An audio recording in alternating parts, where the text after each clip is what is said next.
Ele faz parte da geração de repórteres da consagrada equipe de Luciano do Vale, participou de grandes transmissões esportivas e se destacou como repórter de campo. Conhece como ninguém os bastidores do futebol. Hoje ele é empresário, dono de uma grande empresa de assessoria de imprensa e, meu amigo, pode chegar, Olivério Júnior.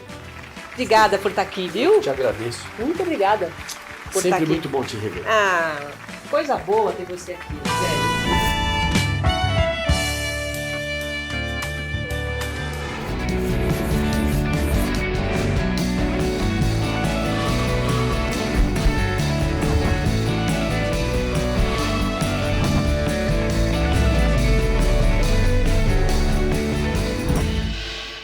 Deixa eu te oferecer aqui um chá pra gente conversar. Esse aqui é o Fit Chá. Não sei se você conhece, você que é um homem que gosta de correr, de cuidar do corpo, né?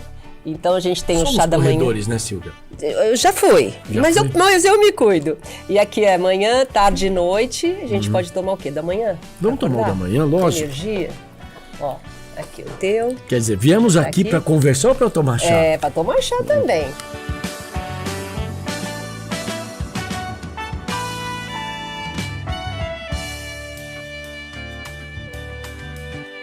Olivério, em relação ao show de esporte, né? Quando eu falo que o show de esporte transformou uma geração, que tipo de transformação a gente está falando? A gente está falando de uma transmissão de um cara que era um sonhador, que era o Luciano, que encontrou um grande empreendedor, que era o Kiko, e que se juntaram e deu a química perfeita, né? E daquele momento para frente, o que era o sonho na cabeça de um, se tornou a realidade pelo espírito empreendedor do outro. Um dia, numa transmissão, o Luciano começou até a rir, porque eu dei uma cutucada nele, mas era isso mesmo. Você tem o inventor e você tem o empreendedor. O inventor nem sempre morre rico, mas você pode ter certeza que o empreendedor deixa um legado e uma riqueza. E o inventor precisa do empreendedor. Sempre, sempre, porque ele não tem... Deus não dá todas as armas para alguém, né? O cidadão mais perfeito do mundo chegou perto, mas não chegou no total, no ápice. Se a gente for falar do Pelé, que é um sinônimo de excelência, está até no dicionário agora, é sensacional, é espetacular. Mas ele também não era um bom empreendedor, mas era um cara absolutamente dinâmico para pensar como pessoa, como alma, como um ser divino, porque ele... Você foi muito amiga dele, eu devo a minha carreira a ele, foi ele que me botou, eu era goleiro, ele me botou para ser repórter aos 14 anos de idade, eu era um gandula, né? Eu não era goleiro, eu era gandula dos treinamentos dele. E a gente conversava muito e ele me tratava assim, é um negócio assim, eu só posso Carinho falar bem mesmo. dele. O dia que ele morreu, para mim, eu perdi uma pessoa muito querida da minha família, né? E perdi um amigo também. Então, como a gente tinha uma relação que aí me ajuda... Porque você imagina assim, você é amigo do Pelé. Quando eu chegava em qualquer lugar, tem uma história legal em 89, quando a gente foi fazer aquele jogo do Rojas, no Maracanã, da fogueteira, o Pelé chega. E eu e o Luciano era assim, era amor e ódio ao mesmo tempo. Você mesmo. E o Luciano do Vale? Sempre. Amor. Ele sempre, porque o Luciano ele se sentia sempre desafiado quando ele tinha uma resposta positiva do outro lado. Mas isso era legal, isso é bom, porque né? isso só te fazia crescer também. Tá. Se por outro lado ele me desafiava, do lado de cá eu tinha que mostrar serviço. Sempre. Tem algumas histórias. Lado bom isso, Não, né? lado bom. Mas ele era um cara, você sabe, você conviveu com ele muito melhor do que eu. Mas ele era nós estamos falando de desafio aqui. Isso. Não, mas assim, mas você conhecia a pessoa, a personalidade, e eu conhecia o profissional, mas aí eu passei a conhecer a personalidade do Luciano. O Luciano era um cara difícil. Porque ele era um cara difícil gênio. Em que sentido? Porque ele tinha um tamanho gigante mesmo. Ele foi dos maiores narradores da história do futebol brasileiro e ponto. Um cara com uma voz perfeita, sabia colocar a voz, sabia o momento da emoção. Ele sabia traduzir aquela imagem, que é uma coisa que o Silvio Luiz fala, porque você não pode falar o que está na imagem, você tem que falar além da imagem. E ele conseguia fazer isso espetacular, fantástico, maravilhoso, e aquele negócio crescia. O gol do Zico, ele transformou aquele gol num gol espetaculoso. Dom dele. Mas ele era um cara difícil no dia a dia.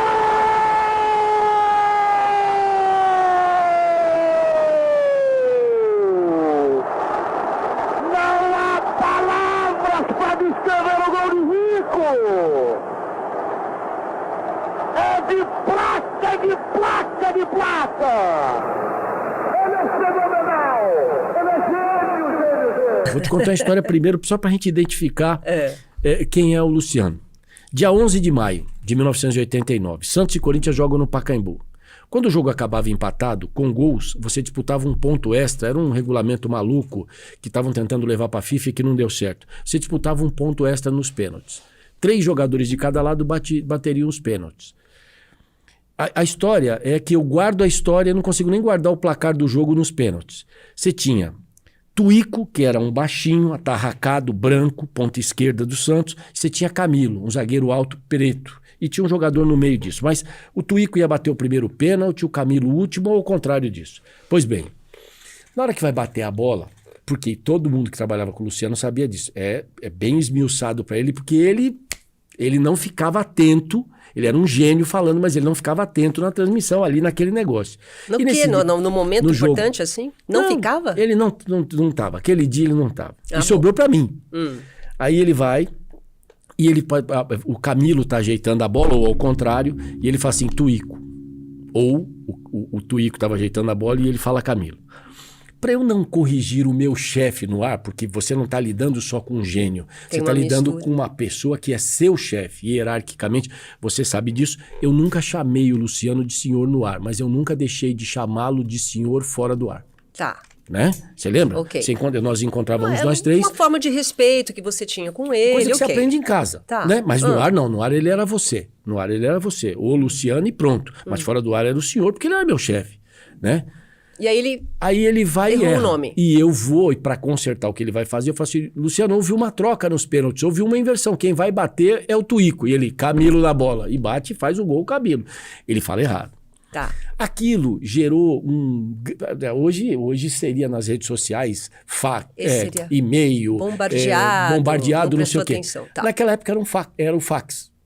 E vieram uns 300 fax na Bandeirantes. Eu acho que alguém ficou invocado lá, né? Porque gastou-se a tinta, gastou-se o papel e tinham 300, mas porque todo mundo viu que o erro estava nele e que eu tentei consertar. Ficou claro isso no ar. Bom, eles vão e me suspendem. Aí o Michel me chama, o Michel Lohance, seu amigo, meu amigo, já não está mais entre a gente, um dos maiores gênios da televisão brasileira. Daquele jeito, coçando a barba, ele fazia isso.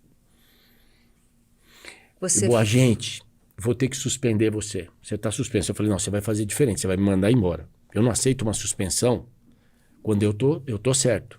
Eu tô errado? Não. Então eu não vou aceitar a suspensão, você pode me mandar embora. Bom, na medida política, eles arrumaram uma folga. O que era suspensão, que estava errado, eles me arrumaram uma folga. 2 dias depois eles me chamaram, cortaram a folga e mandaram ir trabalhar, porque os outros, você conhece a história, que você trabalhava lá dentro.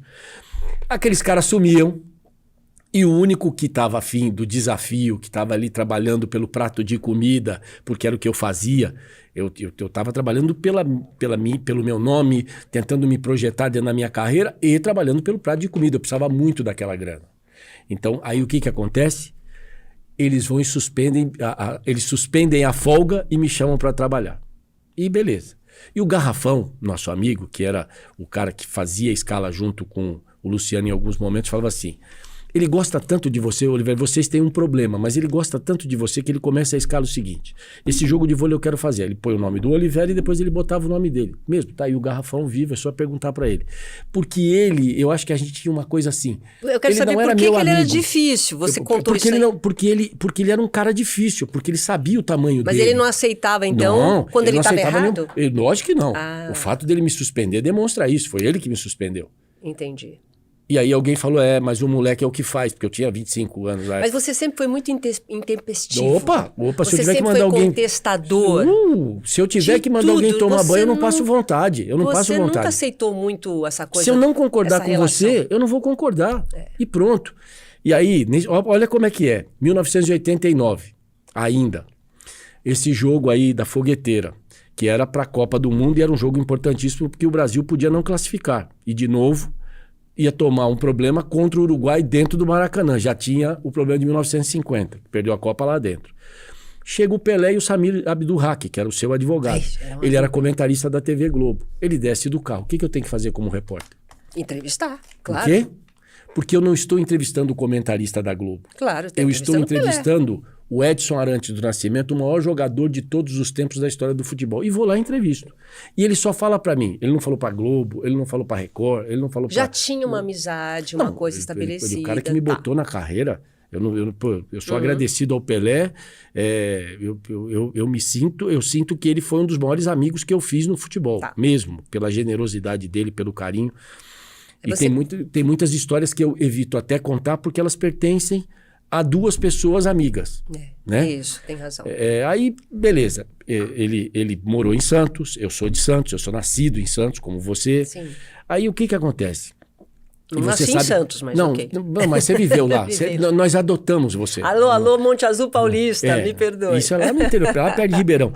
Aí, mas a gente te adota, né? O seu pai foi um dos delegados mais importantes da história. Obrigada, mas vamos lá. Então aí, em 89, eu vou lá entrevistar. Sabe o que ele fala no ar? O quê? O nosso repórter entrevistou o comentarista mais ou menos da nossa adversária, ou coisa que eu falei, não, entrei no ar, mas no ato. Eu entrevistei o maior jogador de todos os tempos. Oliveira, eu tô achando que você tem mágoa do Luciano? Não, mágoa nenhuma, ele me ajudou muito a crescer. Mas é que assim, a gente tem que definir duas coisas diferentes. A gente tem que definir aquele cara que era um gênio, com o microfone na mão, e aquele cara que tinha lá os seus egos, as suas vaidades. Ele era um cara de ego, ele era um cara de vaidade, mesmo. E o meu santo com dele não batia muito. Era isso. E não tem problema nenhum. Ele fazia o papel dele e eu fazia o meu papel. Então você acha que o ídolo tem que ser separado do homem? Tem, no sentido lógico. Porque, veja, o Pelé apanhou muito, Emerson Fittipaldi apanhou muito, muitos ídolos. O Ayrton, se não morre, muita gente ia meter a porrada nele, ele era um cara muito legal. Imagina. Eu vivi o lado da reportagem. A reportagem não gostava do Ayrton. Eu me dava muito bem com ele. Eu não tinha nenhum problema com ele. Não gostava como? Não gostava porque ele não era um cara afável de dar entrevista pra todo mundo. Isso é verdade. Então, isso daí, o Emerson gosta de você, dar entrevista pra você, mas tinha boa relação fácil. comigo, mas ele não é uma pessoa fácil. E o Luciano nunca foi fácil também. E não tem problema. O Pelé, talvez de todos esses, seja aquele cara que é assim, eu tenho história com ele, histórias fantásticas. Ele tá junto com você, vai tirar uma foto e fala, não, vira pra cá porque a gente fica a favor do sol. Sempre foi. Ele sempre foi assim, os outros não. Os outros te abraçam, tiram uma foto e vão embora. Você sabe que uma vez o Pelé, eu fiz um contraplano, só pra explicar, antigamente tinha duas câmeras, né, as pessoas. Então, primeiro eu entrevistava você, depois, só que eu esqueci de fazer duas câmeras. A gente tem esse monte de câmera aqui do Hélio, a gente tinha uma só pra fazer plano e contraplano. Uma só. E eu tava na Copa Pelé, fui entrevistar o Pelé e fiz um monte de perguntas, esqueci de mim. Aí o cinegrafista falou, Silvia, e você? Eu falei, eu preciso... Era o Marcelão, cinegrafista. Eu preciso fazer... Não lembro quem era, acho que era o Marcelão. Eu preciso fazer contraplano. Aí o Pelé falou, o que é isso? Falei, contraplano, agora vai ter que fazer a minha parte. Mas tudo bem, você pode ir embora, que eu vou fazer sozinha. Não, ele ficou. Ele falou assim, não, pera um pouquinho. Aí eu parava, nervosa, que eu tinha que fazer o contraplano. Ele lembrava de todas as perguntas que eu tinha feito. Gênio. Agora você perguntou não sei o quê. Vai, responde. Agora você... Ele fez o contraplano comigo, foi demais. Não, a generosidade assim, dele. Existem pessoas, assim, vamos lá. O Luciano do Valle, locutor, era um gênio. No dia a dia, ele era um cara difícil. Ele não topava ser peitado. Mesmo quando ele estava absolutamente errado. Um dia ele reúne a equipe inteira na sala dele e fala vagabundo. Eu levanto e vou na direção dele. O senhor não pode me chamar de vagabundo. Meu pai que me sustentou nunca chamou, não é o senhor que vai chamar. Aí o Eli já entrou na frente, que ele sabe que eu tenho pavio pequeno, entrou. Calma. Não, calma não. Sabe o que aconteceu? Ele me deu um aumento. Eu fui ganhar o maior salário junto com Datena, Roberto Cabrini, e Eli e Flávio. Olha a equipe. Olha a equipe. Falei, agora eu peito ele todo dia também. Aquele dia eu falei, agora quando eu entrar na sala já não concordo. Mas vou falar uma coisa pra você. Fiz ele levar um monte de lista telefônica pros Estados Unidos. Fiz ele levar um monte de paralelepípedo, porque eu também descontava nele. Descontava, a gente pegava a bolsa dele, lembra que ele deixava as bolsas dele lá quando ele viajar sobrando? Você deve ter visto. Você nunca viu uma lista daquelas da UESP, grandona? Sim! Eu abria, enfiava dentro da bolsa dele e fazia ele, quando ele chegava lá, você imagina ele chegando lá. Você colocava dentro da bolsa do Luciano? Dentro da bolsa dele, só pra sacanear. Ele não percebia? Não, ele não percebia. Ele carregava ela até os Estados Unidos. E uma vez foi um paralelepípedo. Peguei lá naquele estacionamento da Bandeirantes, um paralelepípedo. O Eli falou, o que você vai fazer? Eli Coimbra. O que você vai fazer? Falei, eu vou fazer o Luciano levar um paralelepípedo para os Estados Unidos. Ele falou, você tá de brincadeira, moleque? Ele me chamava de moleque. Você tá de brincadeira, moleque? Eu falei, você vai ver. Fui lá, abri a bolsa dele delicadamente, eu enrolei, deixei bonitinho, botei lá. Ele levou um paralelepípedo para os Estados Unidos. Meu Deus. Primeira história de contrabando de paralelepípedo da história do mundo, não? É assim que faz, não é? Essa ninguém Eu te contava. Ele fazia... Vou te contar a história da faixa nobre do esporte. Essa eu fiz bastante tempo. Então, você sabe como é que foi criada a faixa nobre do esporte? Foi pelo ele, temperamento dele. Não, foi por mim. É o seguinte, nós estamos em Salvador, ele e o Mário Sérgio, sentados numa mesa. Grande Mário Sérgio. E você lembra como é que ele era? Ele tinha uma coisa, ele era um ótimo prato, né? Um cara que comia bem. Ele viajava só para os restaurantes, né? Só. A gente foi esse lugar tem um restaurante bom. Isso. Mas nós, nesse dia, eu, por alguma coisa que aconteceu, uma chuva forte, alguma coisa, a gente não saiu do hotel, a gente jantou no hotel. E aí o Kiko, a produção, sei lá quem, manda um fax para eles daquele de 4 metros. Antigamente era fax. Não, de 4 metros com todos os jogos. Todos os jogos que tinham. Porque o Luciano não abria mão disso. Ele escolhia os jogos que iam ser transmitidos pela Tinha Bandeirantes. Conquistado esse espaço já. Esse ano fez 40 anos daquele jogo espetacular de voleibol no Maracanã, que é o maior público da história. Isso, né? 40 anos. 40 Você não anos. estava lá não, né? Não, você também não tinha nascido. Eu tava lá! Eu sei disso. Não, mas eu tô tentando te ajudar e você... Não, eu não ligo, minha história tem tem orgulho da minha história. A gente tem que ter orgulho porque a gente chegou. Opa! Né? Tô Na minha aqui, época, tô aqui. hoje tem 1 milhão de repórteres. Hoje o advento regional, o advento das plataformas digitais, colocou muita gente no mercado. Na nossa época eram 10 repórteres de ao vivo em redes no Brasil, no esporte. Só 10? Só 10. Flávio, eu, Roberto Cabrini, Datena, Elia, quando era repórter. Aí na Globo você tinha Roberto Tomé, você tinha o Tino Marcos, e aí o começo do Mauro Naves. Você tinha 10 repórteres que faziam ao vivo. Aí você tinha mais um ou outro na Record, um ou outro na Rede Manchete, que era a Rede Manchete esses naquela repórteres época. que fizeram... É importante, eu não quero perder esse fio da meada nesse sentido de você colocar esses repórteres. Eram 10 repórteres. Hoje, com um clique tem a informação. Qual que é a diferença principal de absurdo. Conquistar uma pauta, fazer e conquistar uma entrevista de hoje? Hoje se chuta muito, não se apura. Muitas vezes a notícia é leviana. Porque você está falando de pessoas, você está colocando um sem número de coisas no ar. E na nossa época, se eu desse uma notícia errada, eu ia para a rua. Não tinha conversa. Não tinha conversa de jeito nenhum. Você ia para a rua mesmo. Então, essa é a diferença. Essa é toda a diferença. E hoje, o cara, ele vai lá e fala, olha, me disseram, nos corredores de não sei aonde eu ouvi tal coisa, não sei o quê. E ele não checa a notícia, ele não apura, porque dá clique. E também coloca lá a notícia, se tiver notícia errada, depois desmente. E muitas vezes nem desmente, né? Na nossa época... Porque dá clique, dá like. Se você fizesse uma notícia errada, você ia pra rua. Não tem conversa. Então, hoje a gente era sobrevivente. Notícia errada dá hoje, clique. a notícia errada, o cara fala, mas deu 2,5 milhões de cliques. É verdade. Aí o cara consagra o que é errado. Isso. O que é errado passa a estar certo porque dá audiência. Então, se for assim, a gente tem que tirar a roupa na televisão, porque vai dar mais audiência do que a gente conversando aqui. E não é esse o fato. É assim, eu acho que a imprensa mudou muito, mudou para pior. A gente já começa hoje uma entrevista assim, o jornalista. Parabéns, professor. Você já se diminuiu. Primeiro porque o cara não é professor, ele não dá aula para você para nada. Ele é um técnico de futebol que merece o respeito. Ele é uma pessoa física e uma pessoa jurídica naquele momento. Você tem que respeitá-lo por quanto é o cara que vai te dar a entrevista. Mas por que, professor? E por que parabéns? Ele faz aniversário? Se ele fizer aniversário, ok, parabéns, Silvia, valeu. Se não, você é uma treinador de futebol. Silvia, por gentileza, por que seu time jogou assim? Já. E acabou, não. Agora, hoje você começa uma entrevista. E eu queria saber onde é que está essa faculdade, essa universidade, que não fala isso para os caras. Eu, na rádio que eu tenho, eu não admito que se chame alguém de professor. O cara não te dá aula. Professor é uma empresa, é uma profissão nobre. Né? Foi quando a gente perdeu essa relação com o professor ser aquele cara nobre que a gente tem isso daí hoje no país.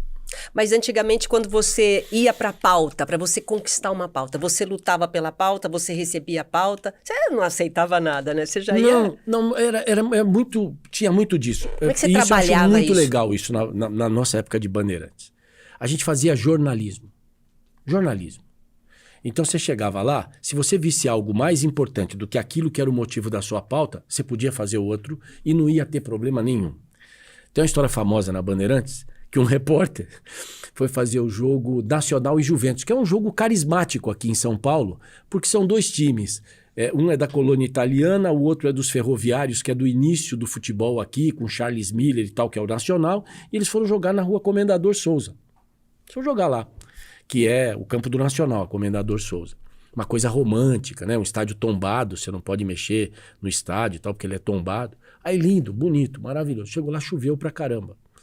Aí o repórter vai fazer o jogo, chove e aí cancelam o jogo. E ele volta pra emissora. Pô, não teve o jogo. Gente boa, vem cá. Será que não tinha nada de notícia? Deixa eu falar uma coisa pra você. E a imagem da chuva? Choveu pra caramba. Deixa eu só fazer uma pergunta pra você. Eu falando pro repórter. O juiz não entrou no campo? Entrou. O juiz não rolou a bola na grama e aí ela não rolou e por conta disso fez. E cadê a imagem? Mas não teve o jogo. Falei, então eu vou explicar pra você. Quer dizer que você tem uma entrevista marcada com o presidente da República. Aí você tá indo pra Brasília, você chega lá, o presidente da República morre. Né? Não quero a morte de ninguém. Não é desse ou de outro, é de nenhum. Aí o cara morre. Aí você não tem imagem do povo comemorando, se ele for ruim, ou consternado porque ele é um baita presidente da República. Você não tem imagens da viúva. Você não tem imagem da bandeira meio pau. O que você foi fazer em Brasília? Passear? Turismo? Você vai lá na catedral? Falei, amigo, jornalismo é o fato de você pegar alguma coisa que aconteceu e transformar em notícia. Isso é jornalismo. E esse faro jornalístico? Não tem. Isso aí ensina Sabe em universidade? Por quê? Porque muitas vezes pessoas vêm pra frente do microfone pra tia achar que é bonito, pra mãe achar que é lindo. E como eu lutei pelo prato de comida, porque isso aqui pra mim, desde um momento muito importante da minha vida, quando eu passei muita dificuldade, isso aqui foi uma profissão desde os meus 14 anos, porque eu comecei com 14 anos lá na rádio do Pelé, em Santos, que era a Rádio Clube, que ele era dono. Sempre foi difícil. Sempre foi difícil. Então eu tenho que fazer disso aqui o meu melhor. Até porque eu não sei se eu sou competente, mas ganhar de mim na vontade ninguém ganha. Olha. Ninguém. Pode trazer quem trouxer. Eu fui fazer uma Olimpíada em 92, Luciano e Paulo comentando, Paulo Russo, e a Globo gastou $100 mil para colocar uma câmera e um microfone na quadra. Sabe quanto eu gastei? Do meu bolso, porque não foi a Bandeirantes, porque até hoje eu não recebi isso. $50. E fiquei lá do mesmo jeito. Os caras gastaram $100 mil, que era o preço da época, porque você sabe como é que era a televisão. Hoje é tudo muito mais barato. E eu gastei $50. Qual foi a diferença? Qual o diferencial Eu disso aí? comprei o fio, chamei o Tete Alfonso, que você conhece, gênio da televisão. Grande coordenador. Né? O seu Tete falava português. Mas ele chegou, eu fui com ele na Grécia, fui com ele na Itália, fui com ele em tudo quanto é lugar do mundo, na Suíça, no Japão, fazer transmissão. E foi a primeira vez que eu vi que o jogo das letras na mão, a mímica dá certo. Ele fazia uma mímica, o cara entendia o que ele falava. O poder dele de comunicação estava na mímica. Eu falei, seu Tete, nós vamos fazer a final amanhã? Vamos. O Ayrton Senna me emprestou o telefone, eu fiz a chegada da seleção brasileira. Naquela época o telefone celular estava surgindo na Europa, só surgiu aqui em 94. Como assim ele te emprestou? O Ayrton foi ver o jogo disfarçado e eu encontrei o Ayrton. E como ele era meu amigo, porque Pelé, Ayrton, várias vezes... A gente não pode nem contar que as pessoas não acreditam, né? O Pelé, você sabe disso, ele vivia de boné em Nova York, ele passeava. Ele passeava aqui na noite em São Paulo, ele tinha um Fusca azul, insufilmado, que ele passeava à noite em São Paulo. Ele pegava a Marginal, ia de uma ponta a outra, depois ele entrava por dentro da Paulista. E o Ayrton estava com um boné enfiado na cabeça, mas não do Nacional, um boné normal. E num cantinho. E eu olhei e falei, aquele é o Ayrton. Aí eu fui lá. Pô, você teve, pelo amor de Deus, não fala que eu tô não aqui. Fala, não me entrevista. Finge que eu não tô aqui. E tava o Charles Mazanasco, que era o assessor de imprensa dele, que era um brasileiro sensacional, meu amigo. Aí eu falei, eu preciso... Não preciso de te entrevistar, eu preciso do teu celular. Não. Aí eu saí. Daqui a pouco eu falei, a seleção brasileira vai chegar. A Bandeirantes não tinha os recursos que a Globo tinha. Por isso que a gente, talvez... Fazia diferença. Porque a gente segurava em fio desencapado para fazer uma transmissão e vamos embora. Era peito aberto. Era isso. Era Aí eu vou te dar o lado positivo do Luciano. Como ele trabalhou na Globo e ele sabia que tudo lá era muito mais fácil e aqui tudo era muito mais difícil, ele fala assim, dá pro moleque que o moleque resolve. O Luciano falava assim, luzes, não tem. Não tem. Né? Ação. Câmera não tem. Só tem ação. Só tem ação. Só tem ação. Aqui, mas era uma equipe que... Não. Tá, mas aí você que a gente pegou... fez, aí eu peguei o microfone, aí ele falou, ó, tá aqui meu telefone celular. Aí quando o Brasil chega com o Zé Roberto Guimarães, o time, Marcelo Negrão, Carlão, capitão, Tandy, Giovanni, Maurício, Paulão, que foi o time base, campeão olímpico, né? A primeira medalha olímpica do Brasil coletiva, né? Que é no Dia dos Pais, inclusive. E eu tinha armado pro pai do Marcelo Negrão participar, porque eu tenho muita relação com eles, Marcelo né? Desde Negrão moleque. veio aqui, sentou aí. Isso, então. E eu pedi pro pai dele, o seu Negrão, participar ao vivo, porque era uma surpresa para ele, porque eu tinha certeza, convicção. Eu estava nas medalhas brasileiras. O Brasil ganhou ouro com o Rogério, que era de Santos, e eu lutava judô com ele. Então eu tive, assim, a possibilidade de entrar no vestiário, só eu fiz. Depois aí fizeram porque... Mas eu consegui tudo primeiro. E o voleibol, eu fazia voleibol todo dia. Né? Então eu já estava acostumado. Então eu entro dentro do vestiário, a seleção chega, eu entrevisto a seleção. Aí o Luciano pega e fala assim, não tem jeito, o raio cai onde ele tá. Não é bem assim. Ele falava isso no ar. Falava. Não, mas a nossa diferença não ia tirar... Não, mas o raio cai onde ele cai, mas precisa... mas precisa de sorte aí, então, né? Também. E de empenho. E de empenho. Eu acho que nunca é sorte. É sempre você ir lá e buscar o espaço. E aí, eu faço isso. E eu falei pra ele assim, você vai ter uma surpresa no final do jogo. Ele falou, como? Eu falei, Thiago, me aguarda. Ele falou, como? E onde ele estava sentado, na posição onde você tá, tava ele aqui e o Paulo ali. E eu fiquei ali atrás, porque eu tive que fazer o jogo atrás dele, porque é posição de comentarista, não é que nem aqui no Brasil que você anda solto. Lá não, e lá por uma questão... Tem uma posição que você não pode sair. E lá mais ainda, por causa do ETA, por causa de toda aquela violência, terrorismo, não sei o quê, uma Olimpíada, você tinha muito mais restrição. E em cima tava o Jack Nicholson, sentado atrás do Luciano, o Magic Johnson e o Michael Douglas, filho do Kirk Douglas. Os três sentados, e aí chegou o John Major. E eu ainda tive a oportunidade de... É aquela coisa, em entrevista a gente... entrevista o cara assim, o cara não vai parar e te dar 50 minutos de entrevista. Ele fala que tá gostando do jogo, que bom que eu tô aqui, mas você pegou. Boa sorte pro Brasil. Você pegou. Né? Boa sorte pro Brasil, mas você pegou. Você registrou. E eu disse, dos 4, ninguém tinha visto. Aí, bom, no final do jogo ele começa a me ver descer. Ele achou, Luciano, que eu ia abraçar, porque eu era amigo dos caras. Eu vi esses meninos jogarem desde 14, 15 anos, no juvenil, no infanto juvenil. Ele achou que eu fosse pra festa comemorar com os caras. Chegou lá embaixo, eu tinha conseguido, junto com o seu Tete, falei, seu Tete, vem comigo, vamos lá no seu amigo da parte técnica. Aí eu fui lá explicar pro cara como é que porque eu conheço um pouco de parte técnica. Aí eu fui lá explicar pro cara como é que se fazia um cabo de TX e RX, transmissão e recepção. Então nós compramos 70 metros, 70 metros para um cabo de recepção e para um cabo de transmissão. Cortamos no meio e eu vim enrolando com fita, com esparadrapo. Nós não conseguimos encontrar fita isolante. Aí eu fui numa farmácia, lá na Espanha, em Barcelona. Ir numa farmácia em Barcelona é melhor do que aqui, né? Aí eu fui lá, enrolei e tal, fizemos. E eu expliquei pro cara o que ele precisava fazer para colocar numa ponta e na outra. O Gil era o nosso técnico, que era espetacular. Então ele amarrou esse cabo. Tudo improvisado? Tudo improvisado. Ele amarrou esse cabo na grade e amarrou no equipamento. E o Luciano não sabia. Quando o Luciano falou assim, cadê o nosso repórter? Eu falei assim, tô aqui, na quadra, ao vivo, Luciano. Aí ele como? Eu falei, tô na quadra. A Globo pagou $100 mil, porque depois ele queria saber como é que foi aquilo. Porque também ia arder no bolso dele, ele era sócio da brincadeira, né? E eu falei, não custou nada, custou $50. Olha e só. Aí ele me deu $1.000 de prêmio pelas entrevistas com o Rogério exclusiva, do vôlei exclusivo e tudo que a gente fez. E tudo que a gente fala hoje de networking, então, você define como? O networking que você tinha era só amizade ou você realmente batalhou por cada coisa dessa? Não, você vai tem que crescendo. batalhar. Como é que funciona o networking? Você quer ver uma coisa? É um dos momentos mais delicados. Meu filho tinha 2 anos, o Rafael, que você carregou no colo. E quando a gente estava na Olimpíada, eu quase venho embora da Olimpíada porque eu ligo para casa e ele não quer falar comigo. E eu não entendi o que aconteceu. Ele estava doente. E estavam escondendo que ele estava doente porque eu estava na Olimpíada. E aquilo. Aí quando eu descobri, né? Porque aí o faro de repórter, tá acontecendo alguma coisa. Liguei para casa e falei, Ana, o que tá acontecendo? Ela falou, ele tá doente, não sei o quê. Eu falei, mas você tem que me falar isso, eu vou embora agora. E eu tinha dado 2 ingressos pro dono da Blue. O dono da Blue Life, que era uma empresa de seguro-saúde, empresa dessas igual Unimed, essas coisas todas aí, empresa de plano de saúde.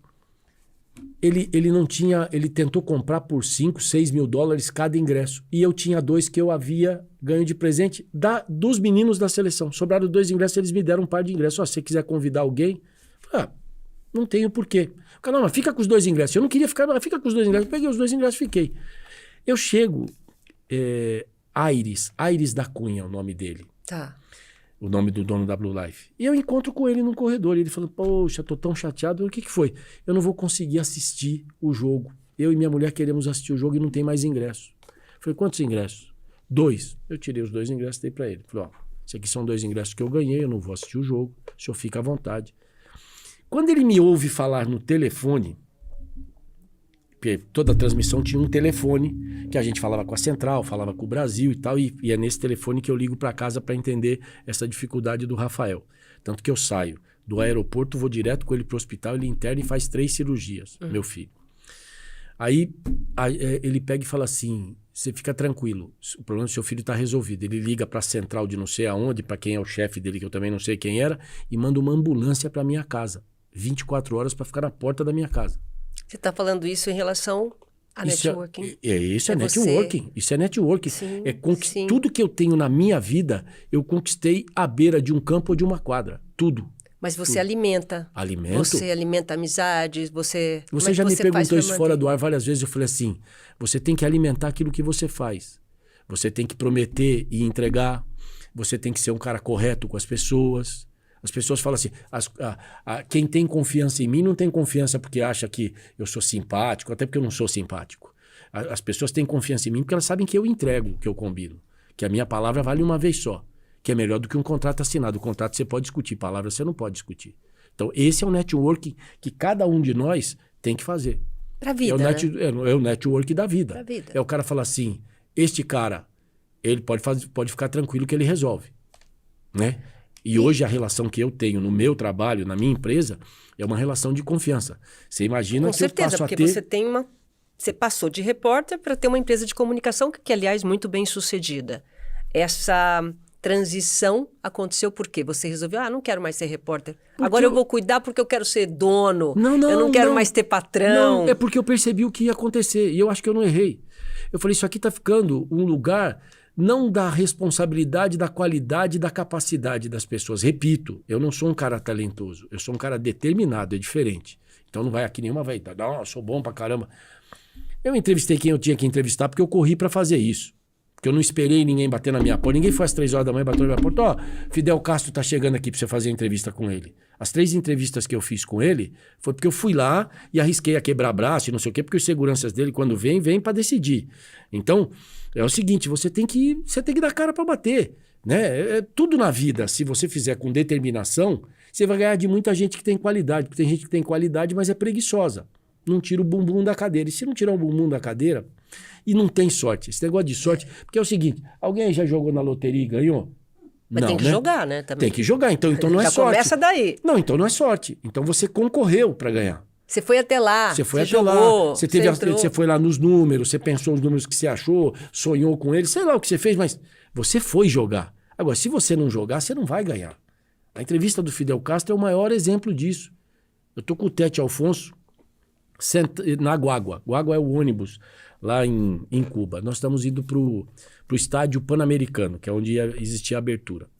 E depois eu fiquei sabendo que em cada ônibus existia um agente deles, do exército cubano, infiltrado para ver o comportamento de jornalista e tal, porque eles tinham, por conta do Fidel, não sei como é hoje, mas lá em 1991 era assim. Nossa, era dureza. Era tudo, absolutamente tudo feito em torno da segurança dele. Com certeza. Né? O problema de Estados Unidos e Cuba latente, Cuba do lado de China. Estava no auge. E na época, a União das Repúblicas Socialistas Soviéticas, e nós, no último dia que nós saímos de Cuba, foi o dia que cai a União Soviética e vira SEI, Comunidade dos Estados Independentes. Nós saímos com baioneta, todos, a seleção, as mulheres do basquete que haviam acabado de ganhar a medalha olímpica dentro de Cuba, contra Cuba, com o Fidel Castro sentado lá em cima e perguntando para mim, eu dou a medalha para ela. Eu falei, se o senhor não der a medalha para ela, o senhor não vai dar para ninguém. Porque aí ficou uma relação muito legal com ele. E eu não sou de esquerda, hein? Eu não sou nem de esquerda nem de direita. Eu sou apolítico, mesmo. Tá. Aí eu tô lá dentro da água, fica um cara me olhando. Aí o seu Tete, eu tinha acabado de fazer um contrato com a Lacoste. E o seu Tete... Era assim, o seu Tete, pra você ganhar dele, você tinha que tirar ele do sério. Porque se fosse no sério, ele vinha com aquela... Assim, não. Então você tinha que tirar ele do sério. E ele era fácil de sair do sério. Né? Ele você também fácil. Descobriu disso? Não, isso eu falei, onde eu fiz disso? Uma arma. É, lógico. Aí eu peguei e ele veio pra mim e falou assim, ó, essa aqui é a camisa da Bandeirantes que você vai usar. Eu falei, seu Tete, desculpa, eu fiz um contrato com a Lacoste, eu pedi autorização na Bandeirantes, o seu Zé Roberto Maluf me deu autorização, que era o superintendente, eu não vou usar essa camisa. Era não, uma camisa colorida, não é? Não, era uma camisa espetacular. Aí não. Aqui a da Band. Da Bandeirantes era uma camisa que, pô, o cara te enxergava dentro do carnaval. De tão colorida que ela era, aquela ali é a camisa da Bandeirantes. Sem brincadeira. Era Quem mesmo. fez aquela tem que chamar e falar, ô, era um artista era pior famoso. não, era um arco-íris aquela camisa, né? Aí eu falei pra ela, vem cá. Eu falei, vem cá. Não, seu Tete. Essa camisa, inclusive, é ecológica. Começou a se falar de ecologia, porque em 92 ia ter a Eco isso do 92 mesmo, foi ali que no começou Brasil. a falar de ecologia. Aí eu falei, pô, é uma camisa ecológica. E como é ecológica? Ó, um jacarezinho por fora e um leão por dentro.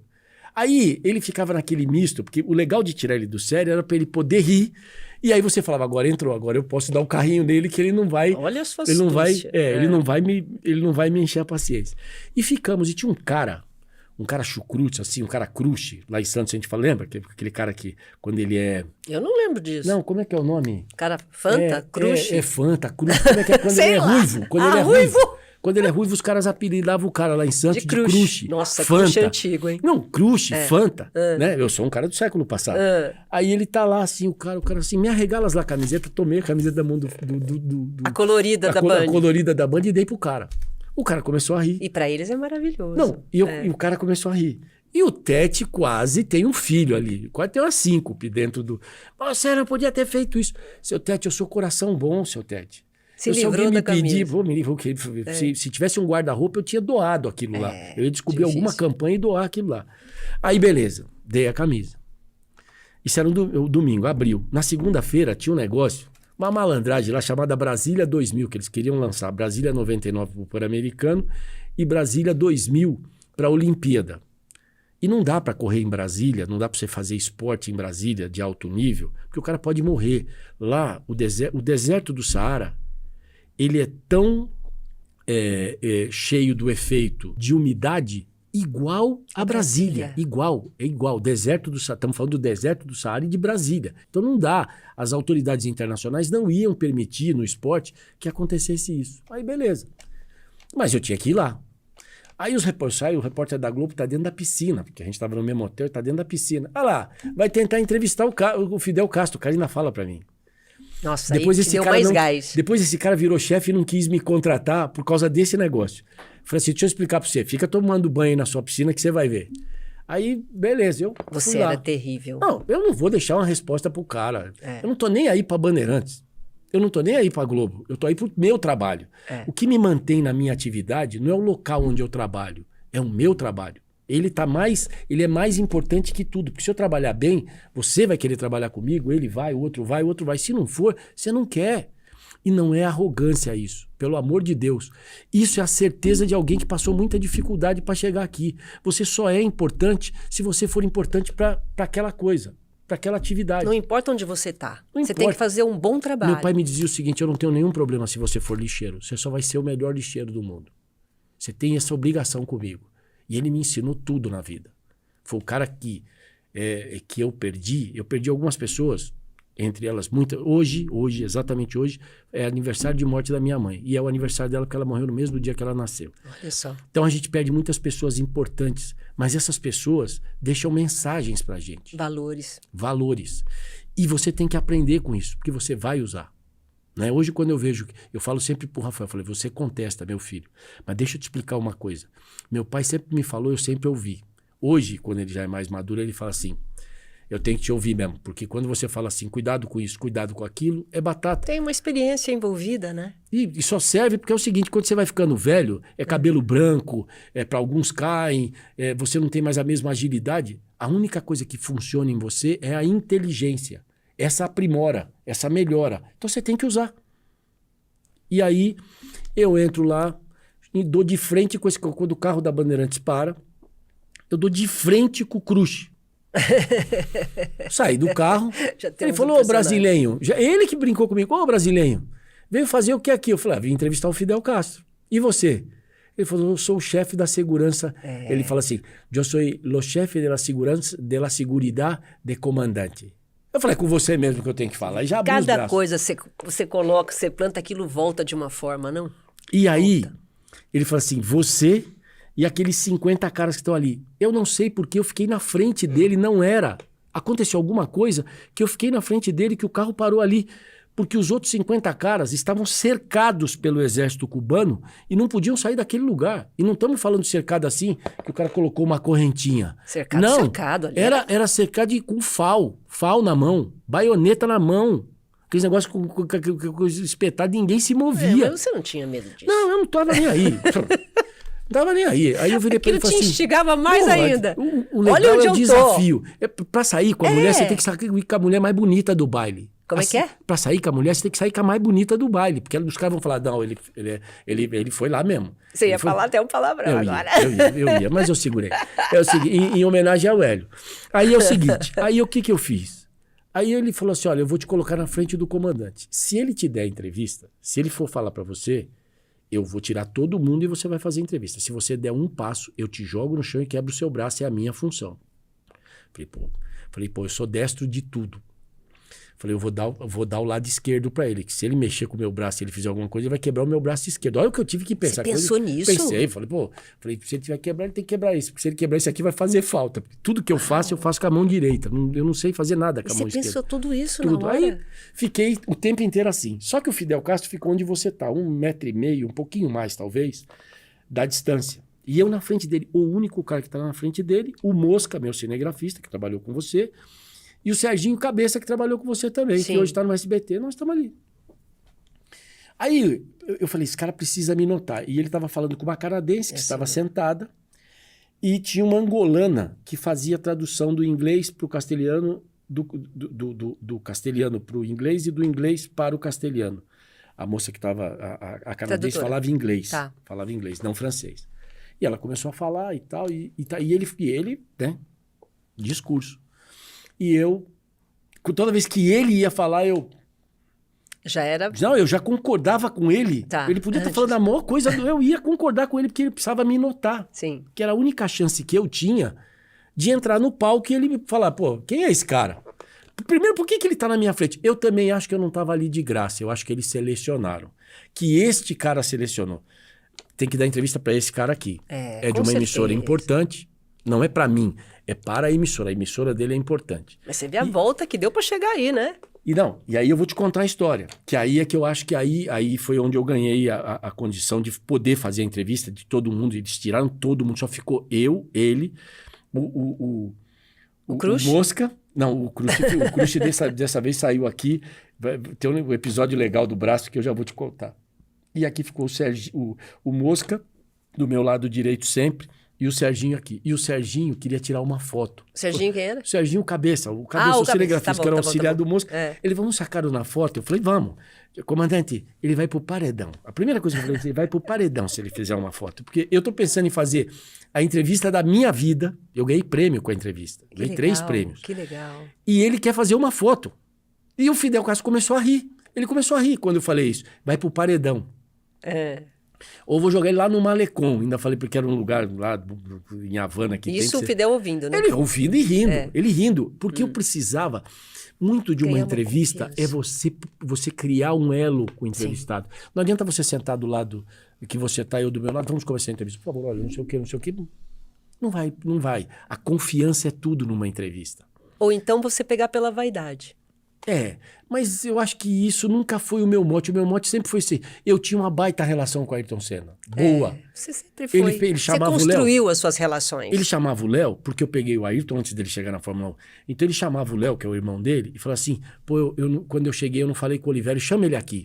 Aí ele me chamava... A gente tinha esse elo. Isso. A gente tinha. Eu tinha o Emerson, que era um cara muito difícil com todo mundo. Isso é muito importante. Ele falava assim, essa construção. Tá bom, eu vou falar pra você. É. Porque ele de vez em quando e o Luciano se bicavam, Sim. brigavam, Sim. e aí um não queria... Só que eu não tenho nada a ver com isso. Meu negócio não é a parte comercial, meu negócio é a parte de informação. Sim. Eu tinha que ir lá e fazer a entrevista.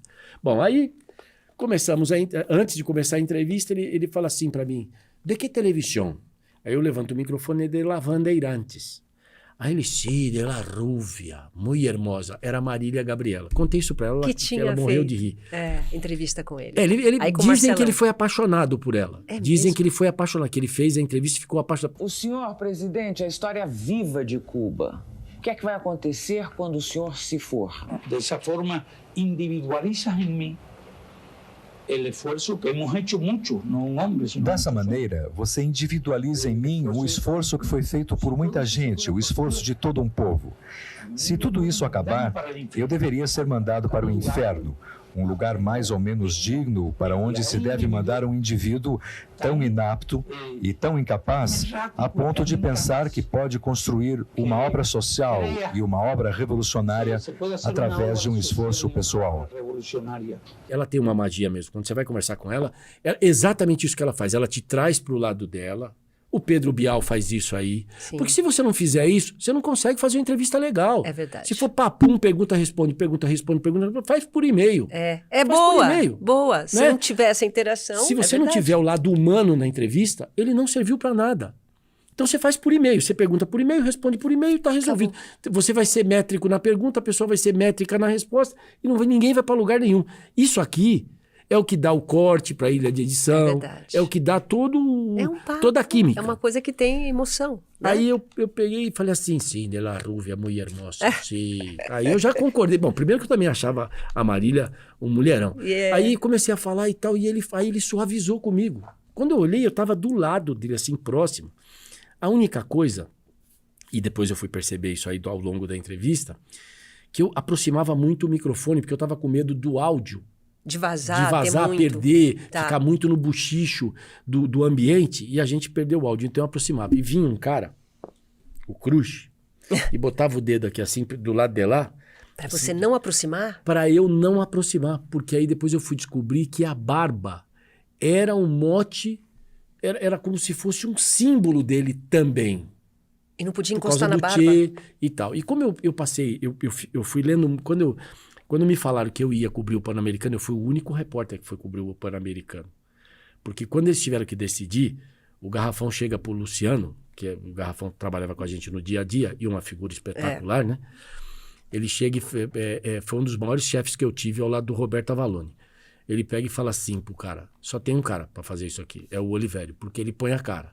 O resto é aquele negócio, vai dormir até meio-dia, vai não sei o quê. Isso é importante, quer dizer, você colocava cara. Eu colocava. Você punha peito aberto. Eu precisava Tinha comer. um diferencial. Eu precisava comer. Não é só por isso. Não, é o meu jeito. Não é só por isso. Não, mas é assim. Você não perdeu isso, você não é mais repórter, você não, não perdeu isso. Se eu disputar com qualquer pessoa, seja um menino de 20 anos, eu quero ganhar do cara.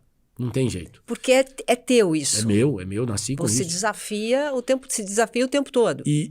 Eu tô uma vez treinando com o Pelé, quer dizer, tô treinando. O Pelé tá treinando e eu tô no gol devolvendo as bolas para ele. Eu era goleiro do Infanto Juvenil do Santos e eu ficava devolvendo as bolas para ele. E nesse dia eu acho que eu tava pra lá de mal-humorado. E ele não perdeu um gol. Ele fez de bicicleta, de cabeça, de pé direito, pé treinando esquerdo. em você, né? Isso. E eu só ficava devolvendo as bolas. Treinando em você. Não, treinando. E eu acho que treinando a minha paciência. Ali eu aprendi algumas coisas. Ele me ajudou nisso. Esse cara era um gênio. Aí ele levanta e fala assim, e aí? Ele me chamava de Olhos Verdes. O Pelé não me chamava pelo nome, me chamava de Olhos Verdes. Só depois de um certo tempo que Olhos ele passou. Verdes, ele entende. De olho verde ele entende. Aí ele me chamava, ele era um cara... Eu falo, porque eu vim chorando. O dia que o Pelé morreu, 29 de dezembro, eu vim chorando de Curitiba até São Paulo. É porque é uma fase da sua vida que foi, porque né? Foi ele que me fez. Eu, assim, só pra você entender, eu era goleiro. Eu um dia disse pra ele assim: isso aqui eu vou morrer de fome. Você já visualizava, né, o que você tinha aqui. Aí ele virou pra mim e falou assim: vai fazer um teste na rádio. Com o Mário Barassal, era o nome do cara. Eu fui fazer o teste, passei em primeiro lugar. Depois eu descobri que o Mário Barassal era amigo dele e que a rádio era dele. A rádio era do Pelé, a Rádio Clube. Você acha que essas coincidências todas têm Não, um não tem sentido? coincidência, ele mandou passar. Mas tudo na sua vida, o raio que cai no lugar, não sei o que, como é que você interpreta isso pra você? Eu interpreto que eu corro atrás. É assim, você tem que correr atrás da sorte. A situação vem, bate e você vai. E aí você tem que ir embora. Você tem que fazer a sua parte. Às vezes a oportunidade chega. Silvia, eu vou falar uma coisa pra você. Ou você conquista a oportunidade. Meu pai, antes de morrer, me chamou e falou assim, eu preciso falar um negócio com você. E eu sabia que aquela não era uma conversa legal. Que não era a conversa que a gente tinha todo dia de amigo e tal. Porque ele era meu amigo. Ele me dava conselhos, ele me falava coisas que eu nunca mais esqueci e que eu nunca vou esquecer. Ele falou assim, é o seguinte, eu vou morrer. Eu falei, todos nós vamos, né, pai? Ele falou, não, mas eu vou morrer. Meu pai era kardecista. Eu acho que ele sentiu. Ele sentia um momento. Ele chegou e falou assim, eu vou morrer. E você, dos 4, é o que vai dar certo. Olha. E você tem que ter responsabilidade sobre os seus irmãos. Eu tinha 15 anos. Olha a responsabilidade que ele colocou em você também, né? Então eu vou te contar. Eu tinha 15, minha irmã tinha 20, meu irmão tinha 25 e minha irmã 30. Você era o caçula? Eu era o caçula. E você vai sustentar os 3. Uau. É verdade? Você pode deixar. E formei todos os meus sobrinhos. Todos. Todos são formados. Todos se formaram porque... O que precisa? Material. O que precisa? Pagar não sei o quê. O que precisa fazer o curso? Vamos embora. Porque essa é uma coisa que ela é muito importante. Hoje não se dá a importância para a formação que a nossa geração dava. Né? Não se dá? Hoje não. Hoje não. Hoje o cara vai para a faculdade para beber cerveja. Não é verdade. Para ficar azarando as minas. Não é verdade. Você está generalizando. Não. Isso é o conteúdo da maioria. Tem cara que é muito comprometido com o que faz. Vai ter sempre alguém comprometido com o que faz. Sim. Mas essa é a diferença. Mas ele é a exceção, ele não é a regra. Isso deveria ser a regra. Tá. O cara que quer ir tomar cerveja que deveria ser a exceção. Entendi. Na minha época você também tomava cerveja. Mas você tomava cerveja e tomava uma só. Hoje os caras vão para tomar a cervejaria inteira e esquecem que lá na frente vai ter uma família, um filho, você acha uma que responsabilidade. Não tem comprometimento? Você lida com jovens. Você acha que eles não são comprometidos? Porque talvez falte justamente essa jornada, esse desafio que a tecnologia trouxe, facilidade? Eu dirigi o COC de 2000 a 2001.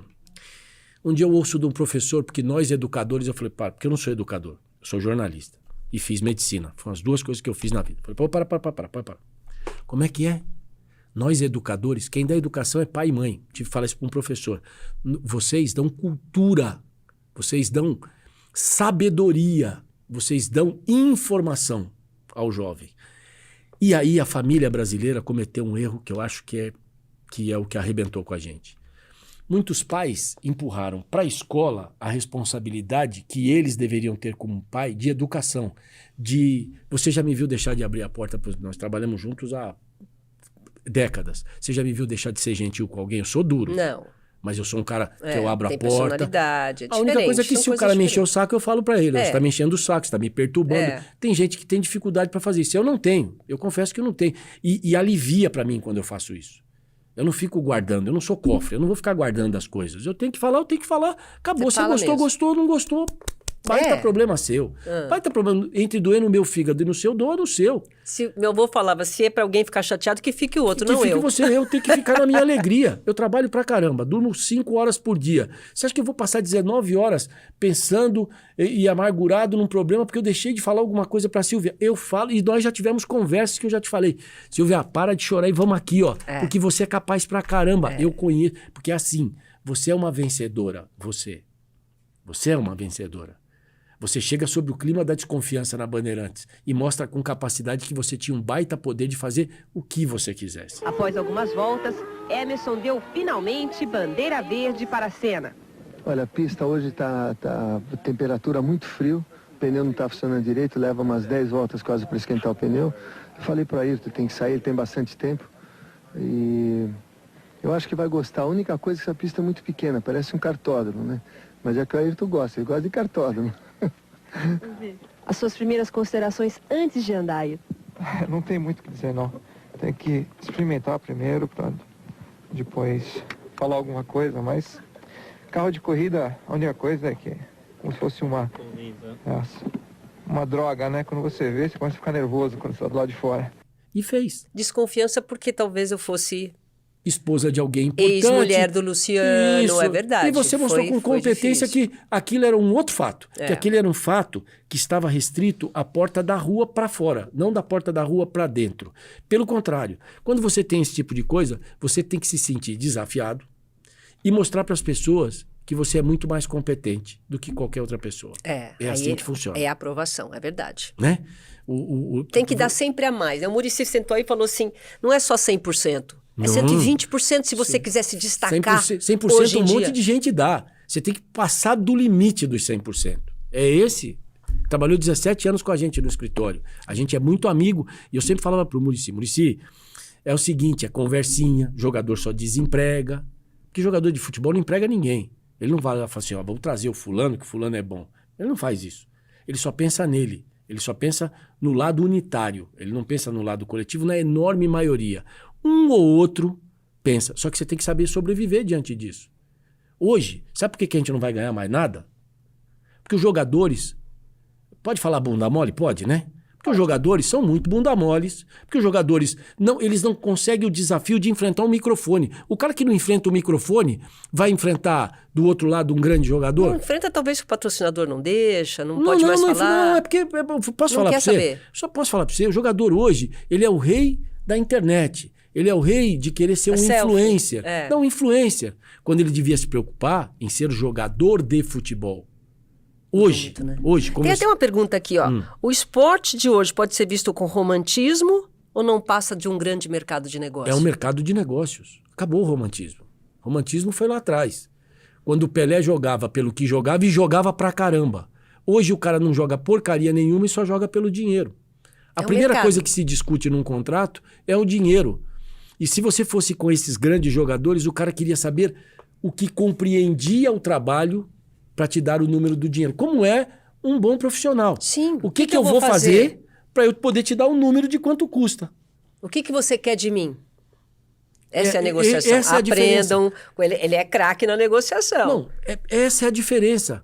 O que nós vamos estabelecer entre todos nós para saber qual é a parte de cada um do trabalho? Aí você põe o número. Hoje se põe o número no futebol, especialmente, antes do trabalho. Você contrata o cara, você acha que você está contratando, o cara vai lá sem nenhuma responsabilidade. Você se decepcionou. Você se decepciona com o futebol de hoje ou que você via antes? Muito. Eu entrava no vestiário. Hoje ainda entro, mas entro como uma parte que trabalha no bastidor da coisa. Mas antes eu entrava como repórter. O cara estava tomando banho, o cara estava se trocando.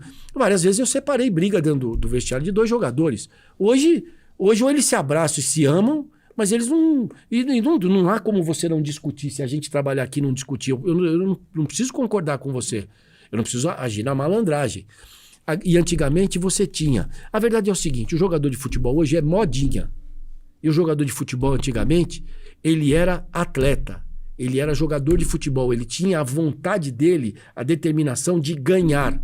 Ele queria ganhar. Os caras eram todos amigos. Gerson, Pelé, todos esses gênios do futebol rivelino. Mas na hora que eles entravam no campo, era cada um lutando pelo seu prato de comida. Cada um lutando pela sua família. Cada um lutando pelo seu. E hoje você vê que eles não se... Antigamente, o jogador chegava sozinho para treinar. Hoje ele desce do carro, tem o Beirinha. O Beirinha faz tudo. É o cara que leva a mulher do cara para fazer a unha. Como é que chama? Beirinha. Beirinha. Porque é o Beirinha. Ele fica na beiradinha de tudo. Da beira. Ele fica na beirinha de tudo. Então você tem o Beirinha. Aí você tem o mala do assessor de imprensa. Você tem o mala do advogado. É você falando de você. Não, isso não. Você nunca me viu no campo. Mas você é assessor de imprensa como mala? Mas depois que inventaram o telefone celular, você acha que eu vou ficar atrás do cara? Eu tenho mais o que fazer. Eu tenho que dizer para ele o que tá certo e o que tá errado. E o que pode dar isso ou aquilo. Você não precisa ficar do lado. Lógico que não. Eu tenho mais tempo para fazer. Se o cara me der a mulher para eu levar, eu levo ela no shopping e falo, vamos comprar aquilo, vamos comprar aquilo. Esses caras não. Esses caras pegam... leva a minha mulher pro shopping. Faz não sei o que. Que é isso? Isso não é um papel de assessor. Não, isso não é. Exatamente. É a mesma coisa. O advogado, o que ele tem que fazer? Observar o contrato. Ele não precisa estar com o jogador todo dia. Entendi. E tem. E aí eles descem numa enturragem, o cara que vende o relógio falsificado para eles, bolsa falsificada. Jogador de futebol é ele vezeiro em comprar. Tudo falsificado. Pode olhar. Sei lá se é falsificado ou não. Tô falando para você. Vai um cara, ele abre o carro dele, a tampa de trás do carro. Coisa de camelô mesmo. Abre e vende pro cara o perfume, o relógio, um monte de quinquilharia. Tudo status, só para ter o status. É isso. Então a gente deixou de ter a essência para ter o status. E aí no status, você pega o balão, você põe uma agulhazinha, bate, tum, ele estoura. Quando o cara tem estofo, quando o cara tem tamanho, né? O ser humano mudou muito e infelizmente para pior. Esse é o fato. Esse é o fato. Infelizmente. Deixou de existir o coração, deixou de existir a bondade, deixou de existir a preocupação coletiva. Deixou. Hoje o cara pensa unitariamente. Egoísta, né? Ele é muito egoísta. É a parte do ego. Todos nós temos ego. Todos nós temos. O problema é saber o tamanho do ego. Né? É aí que mora o perigo. Olha, infelizmente a gente não tem mais tempo, mas eu queria agradecer muito. Tá? Eu tenho que agradecer. Agradecer a tua presença aqui. Nós nunca conversamos sobre isso e sempre estivemos muito perto. É verdade, é verdade. Primeira palestra que eu fiz foi com você, que você sempre acreditou em mim. Então, para mim é uma honra você estar aqui comigo. Não, a honra tá? é minha. Tanta história, compartilhar. Diz que a gente tem que compartilhar as histórias para poder mudar de nível. Para você ter ideia do Luciano do Vale. Eu entro na sala dele, o Eli estava saindo da Record e o Eli foi o cara que me ensinou o que eu sei, que é ser o repórter que tem que interagir com o entrevistado. Vou na sala dele. Foi o dia que foi contratada a Cléo Brandão. Ela ficou na antessala e eu entrei para conversar com ele. Ele pega e fala assim para mim, por que você não dá seu cargo para ele? Eu falei, tá dado. Virei as costas e saí e fui embora. Passei na sala, peguei minhas coisas e fui embora. Aí o garrafão vai lá no meu carro. Tô saindo com o carro do estacionamento da Bandeirantes, o garrafão, o que aconteceu? O Luciano está preocupado. Ele falou para mim que se pro Eli voltar, eu tinha que sair. Tá dado o meu cargo. Pode trazer o Eli, pode ligar para ele. Você tem o telefone, liga para ele, pode trazer de volta. Não, olha, não sei o quê, mal entendido, olha, aquele jeito, né? Porque o Luciano viu a besteira que falou. Eu não posso, você vem me pedir, eu posso dizer, eu não tenho orçamento para contratar, acho melhor que ele não venha. Você tem todas as prerrogativas de falar o que você quiser. Então, se você quiser que ele venha, dê o seu cargo. Tá dado. Pro Eli, eu tinha que dar o meu cargo e o meu salário e tudo, porque ele me ajudou muito. Ele, Flávio Prado. Você é muito grato. E eu tenho que ser grato a isso. Então tá dado o meu cargo. Uma semana me enchendo a paciência. Não, volta, que volta. Ele já falou, já tá resolvido. Já liguei pro Eli, ele vai aí que vocês resolvem com ele. As pessoas não entendem. Palavras têm valor. Você não pode falar simplesmente e achar que não vai ter consequência. Tem que ter consequência. Tem que ter consequência. Então, eu não tinha problema com o Luciano, porque eu tinha que falar para ele, eu falava. Se ele gostava ou não gostava, baita problema dele. Né? Tá bom. Obrigada. Muito obrigada, tá bom? Eu que agradeço mesmo, de coração. E muito obrigada também a você, mais uma vez, acompanhando aqui, a gente compartilhando conteúdo de primeira, sempre no nosso Pode Chegar. Obrigada e até a próxima.